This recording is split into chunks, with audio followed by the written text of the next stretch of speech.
பேச போற டாபிக் என்ன அப்படின்னு பாத்தீங்கன்னா, எனக்கு ரொம்ப நாளா இந்த டாபிக்கை பேசணும் அப்படின்னு சொல்லி நினைச்சிட்டு இருந்த டாபிக் தான். பிகாஸ் நான் எந்த இடத்துல எந்த ஒரு புக்கை பத்தி போட்டாலும், ஃபார் எக்ஸாம்பிள் என்னோட புக் கிளப்ல நான் எந்த ஒரு புக்கை பத்தி நீங்க படிங்க அப்படின்னு போட்டாலும் உடனே எனக்கு ரிப்ளை வருதுன்னா பிடிஎஃப். இன்கேஸ் எனக்கு வரலனாலும் வேற எல்லாருக்கிட்டையுமே பிடிஎஃப் வேணும், இந்த புக் எனக்கு பிடிஎஃப் வேணும், எனக்கு இந்த எக்கனாமிக் புக்ஸ் பிடிஎஃப் இருக்கா, எனக்கு இந்த தமிழ் புக்ஸ் பிடிஎஃப்ல வேணும்.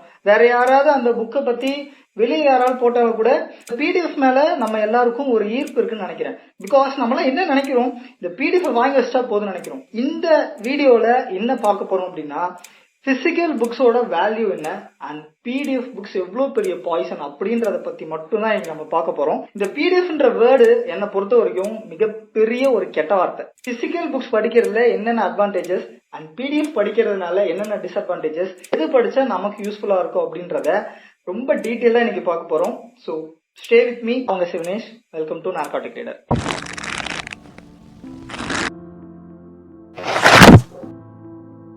அண்ட் வீடியோக்குள்ள போறதுக்கு முன்னாடி இந்த ஒரு கேள்விக்கு எனக்கு பதில் சொல்லுங்க. நான் படிச்ச புக்ஸ் எல்லாமே பிடிஎஃப் மட்டும்தான். நான் பிடிஎஃப் புக்ஸ் படிச்சதால மட்டும்தான் பணக்காரனான அப்படி ஒரு பில்லியனர் என்கிட்ட காட்டுங்க, நான் இன்னைக்கே இந்த புக் ரிவ்யூ பண்றதை விட்டுறேன்.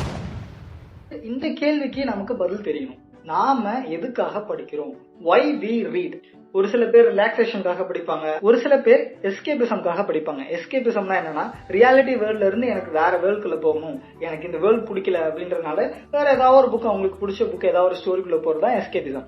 ஆர் ஒரு சில பேர் ஃபன்னுக்காக ரீட் பண்ணுவாங்க. பட் இதெல்லாம் தாண்டி ஒரு முக்கியமான விஷயம் நீங்க புக் படிக்கிறதுல இருக்கு. என்ன அப்படின்னா, நீங்க ஒரு கிரேட் மைண்ட்ஸோட டைரக்டா இன்டராக்ட் பண்ண முடியும். ஃபார் எக்ஸாம்பிள் எர்னஸ்ட் ஹெமிங்வே இருக்கார் இல்லையா, இந்த ரைட்டர் கூட எனக்கு பேசுறதுக்கு சான்ஸ் கிடைக்கல. பட் இவரோட எழுத்துக்கள் மூலியமா என்னால டைரக்டா இவரோட பேச முடியும்.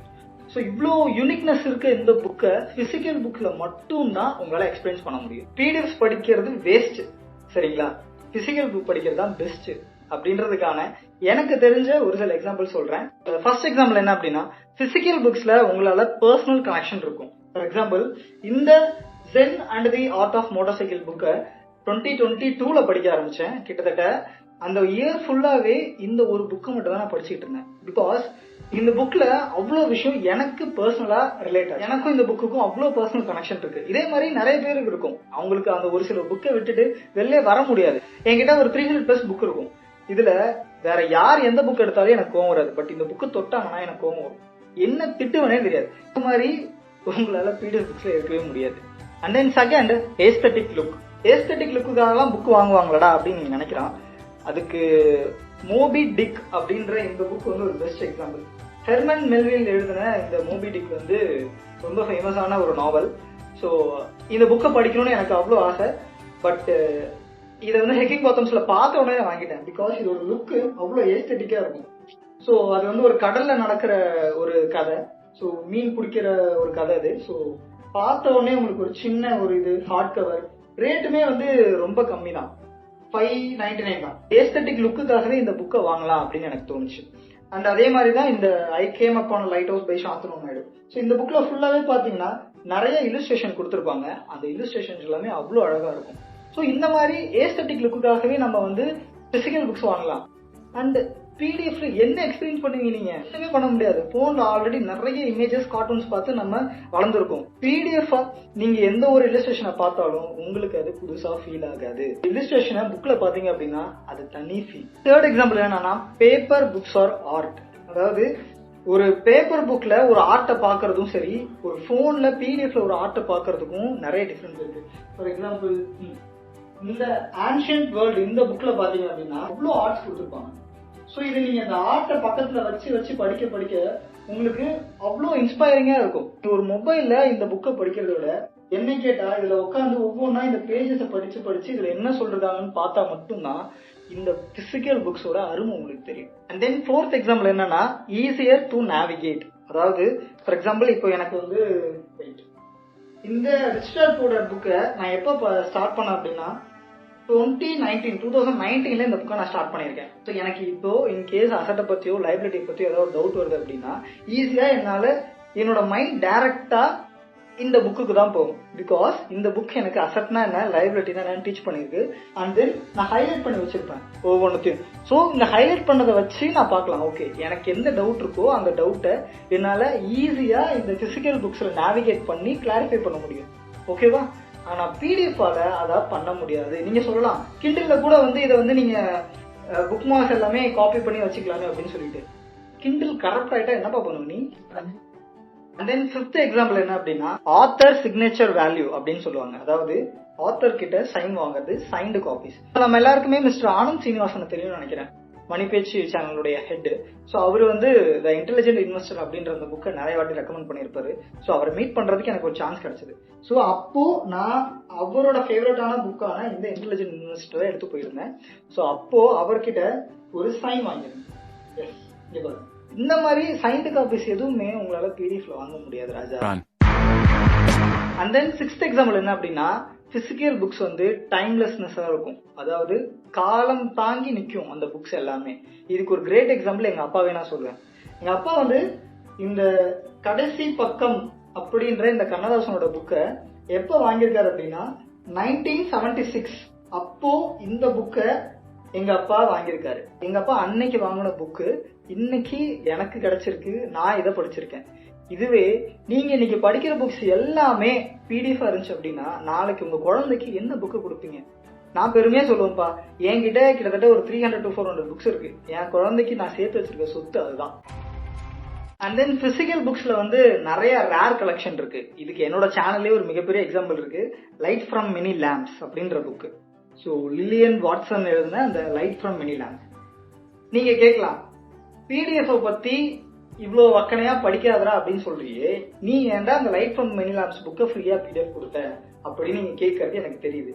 நான் ஏன் அந்த புக்கை ஃப்ரீயா கொடுத்தேன் அப்படின்னா, ஃபர்ஸ்ட் ஆஃப் ஆல் இந்த புக் ஒரு ரேர் கலெக்ஷன். அண்டு எனக்கு தெரிஞ்சு நான் கேட்ட வரைக்கும் இப்படி ஒரு புக் இருக்குன்றது யாருக்குமே தெரியாது. அண்ட் எனக்கு இந்த புக்கு ஃப்ரீயா கிடைச்சது. ஸோ எல்லாருமே இதை வாங்கி படிக்கணும் அப்படின்னு நினைச்சேன், அதனாலதான் ஃப்ரீயா கொடுத்தேன். ஆனந்த் ஸ்ரீனிவாசன் கிட்ட நான் பேசும்போது என்கிட்ட ஒரே ஒரு புக் ரெக்கமெண்ட் பண்ணியிருந்தாரு. என்ன புக் அப்படின்னா தி லாங் டெய்ல் அப்படின்ட்டு ஒரு புக்கு ரெக்கமெண்ட் பண்ணியிருந்தாரு. அந்த லாங் டெய்ல் அப்படின்ற அந்த புக்கை வாங்கறதுக்கு காசு இல்லை என்கிட்ட. ஆனா ஆன்லைன்ல தேடினேன், எனக்கு ஃப்ரீயாவே கிடைச்சிது. நான் பிடிஎஃபா படிக்கல, அது ஜெராக்ஸ் போட்டு படிச்சிருக்கேன். ஓகேவா? ஸோ அன்னைக்கு நைட்டே நான் அதை ஜெராக்ஸ் பண்ணி மட்டும்தான் படிச்சேனே தவிர எனக்கு பிடிஎஃப்ல படிக்க தோணாது. என்ன அதை விட என்ன ஒரு 200 ரூபாய், ஆன்லைன்ல பாக்குறேன் எனக்கு 600 rupees, பட் 200 என்னால எஃபர்ட் போட்டு பிசிக்கல் காப்பியா படிக்க தோணுதே தவிர பிடிஎஃப் எனக்கு படிக்கவே தோணல. அதனாலதான் சொல்றேன், நீங்க வீடியோ பாக்குற எத்தனை பேரு அந்த லைட் ஃப்ரம் மினி லேம்ப்ஸ் புக்கை அட்லீஸ்ட் ஜெராக்ஸ் போட்டாவது படிச்சீங்க? பிசிக்கல் புக்ஸை கிஃப்ட் பண்ணலாம். ஃபார் எக்ஸாம்பிள், என்னோட லவ்டு பர்சனுக்கு ஒரு புக் ரொம்ப பிடிக்குது, பட் அதே புக்கு எனக்கு ஆன்லைன்ல ஃப்ரீயா கிடைக்குது அப்படின்னா நீங்க டவுன்லோட் பண்ணி ஆன்லைன்ல சென்ட் பண்ணா உங்க மேல இம்ப்ரெஸ் வராது. இதுவே நீங்க அந்த புக்கை வாங்கி ஒரு கிஃப்ட் பிராப் பண்ணி அதை கொடுத்தீங்க அப்படின்னா உங்க மேல இம்ப்ரெஸ் ஆகும். அதே மாதிரிதான் நீங்க எந்த ஒரு ஃபங்க்ஷன் போனாலும், ஒரு கல்யாணத்துக்கு போனாலும் சரி, ஒரு எந்த ஒரு ஃபங்க்ஷன் நீங்க போனாலுமே புக்ஸை கொடுத்து பாருங்க, அந்த வாழ்நாள்ல அவங்க மறக்க மாட்டாங்க. அன்னைக்கு என் ஃப்ரெண்டு இந்த புக்கை கொடுத்தான் அப்படின்னு சொல்லி you will be remembered for the decade. Okay, நாளைக்கு அவர் இல்லைனாலும் அவங்க வீட்டுல யாராவது ஒருத்தவங்க அந்த புக்கை எடுத்து படிப்பாங்க.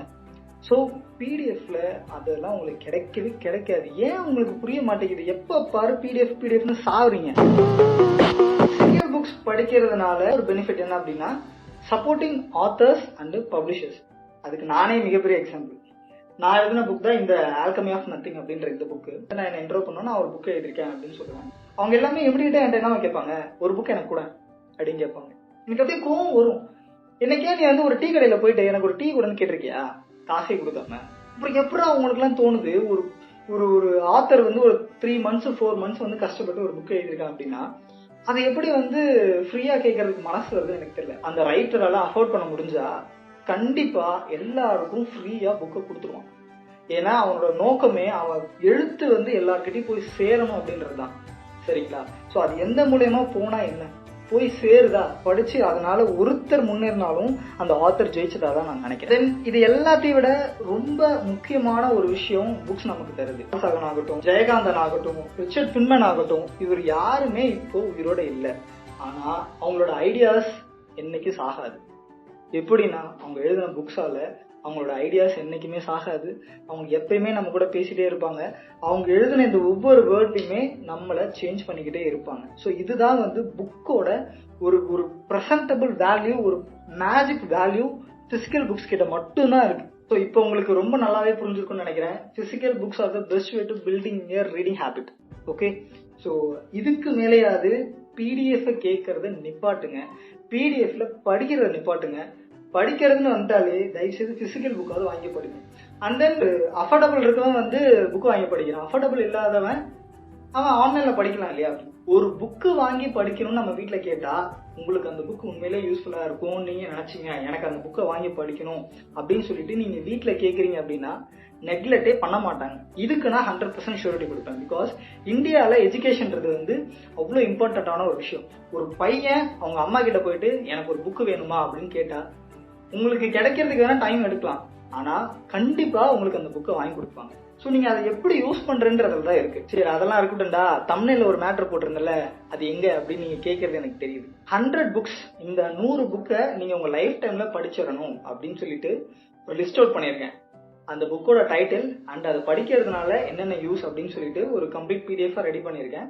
அந்த பிடிஎஃபோட லிங்க் டிஸ்கிரிப்ஷன்ல கொடுத்துருக்கேன், மறக்காம டவுன்லோட் பண்ணிக்கோங்க. இந்த வீடியோ உங்களுக்கு யூஸ்ஃபுல்லா இருக்கும்னு நினைக்கிறேன். இதுக்கு மேலேயாவது பிடிஎஃப்ல படிக்கிறத நிப்பாட்டிட்டு பிசிக்கல் புக்ஸ்ல படிக்கிறதுக்கு ஸ்டார்ட் பண்ணுங்க. அண்ட் இதே மாதிரியான interesting book reviews and book related டாபிக்ஸை பார்க்கறதுக்கு நார்காட்டிக் ரைடர் சப்ஸ்கிரைப்.